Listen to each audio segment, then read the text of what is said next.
নাকে কোনোভাবেই আঙুল দেওয়া উচিত নয়। এটা তো একটা খুব বেসিক হাইজিনের প্রশ্ন আর কি। নাকের মধ্যে যে মিউকাসগুলো আছে সেই মিউকাসগুলো যদি শক্ত হয়ে যায় তাহলে সেখানে চরচর করে নাক, এবং অনেক সময় অ্যালার্জি হলে নাকে একটা ইচিং হয়, নাকে একটা চুলকয়, তার থেকেই নাকে হাত দেওয়া চলে আসে।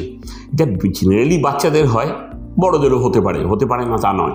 সেক্ষেত্রে যেটা বলার, বাচ্চাদের ক্ষেত্রে তো বকবেন বারবার, নাক থেকে তার রক্তপাত হতে পারে, ব্লিডিং হতে পারে, এবং সেই ব্লিডিং অনেক সময় থামাতে কিন্তু ঘাম ছুটে যায়।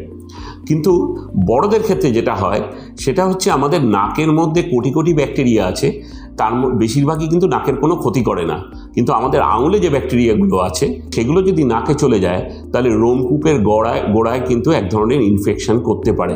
সেইটা কিন্তু খুব মারাত্মক হয়, কারণ নাকের থেকে একটা রক্ত চলাচল সোজা ব্রেন অবধি আছে। নাকের এই জায়গায় রোমকূপের মধ্যে যদি ইনফেকশন হয়, অসম্ভব ব্যথা হয়, জ্বর হয়, সেগুলো তো আছেই, কিন্তু এই ইনফেকশন ব্রেনে চলে গেলে কিন্তু মুশকিল আছে।